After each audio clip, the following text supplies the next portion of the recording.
రాజమానిలో 25% commission కరపత్రాలు రాజకీయ కాకరేపుతున్నాయి. ఈ కరపత్రాలపై వైసీపీ ఎంపీ మార్గాని భరత్, టీడీపీ లీడర్ ఆదిరెడ్డి వాసు మధ్య హై వోల్టేజ్ డైలాగ్ వార్ నడుస్తోంది. ఇద్దరి మధ్య సాగుతున్న సవాళ్లు ప్రతి సవాళ్లని పుచ్చుతాం.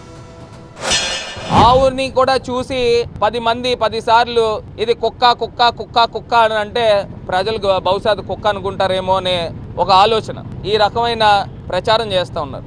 ఇవి ఊరంతా లక్షల పాంప్లెట్లు పంచుతూ ఉన్నారు. లక్షలు 25% కమిషన్ అని మాట్లాడాడు. కమిషన్ తీసుకునే కుటుంబం మాది. నా మీద 1% నేను తీసుకున్నట్టు నిరూపిస్తే ఊరు వదిలేసి వెళ్ళిపోతా, రాజకీయాల నుంచి తప్పుకుంటా.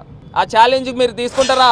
నిన్న దేవి చౌక్ వెళ్ళాం. స్వాతి టిఫిన్స్ దగ్గరికి వెళ్ళండి, అక్కడ చూడండి టైర్లన్నీ ఊడిపోయినాయి, దిగిపోయింది. ఏదైతే దేవి చౌక్లో వేసిన రాళ్ళు లెగిసిపోయినాయి, పుష్కర్ ఘాట్లో లెగిసిపోయినాయి. ఎక్కడ చూసినా అన్నీ కూడా లెగిసిపోతూ ఉన్నాయి. ఎక్కడ చూసినా కూడా టైల్స్ అన్ని లేచిపోతా ఉన్నాయి, ఊడిపోతా ఉన్నాయి. ఇది కాదా నాసిరకం? ఇది కాదా కమిషన్? 25% లేనిదే పని అవ్వట్లేదు అన్నది కార్పొరేషన్ కోడేకి వస్తూ ఉంది. సెక్షన్ 500 ప్రకారంగా డిఫేమేషన్ చేయాలని పోలీస్ అధికారులకు కూడా మేము లెటర్ పెట్టాము.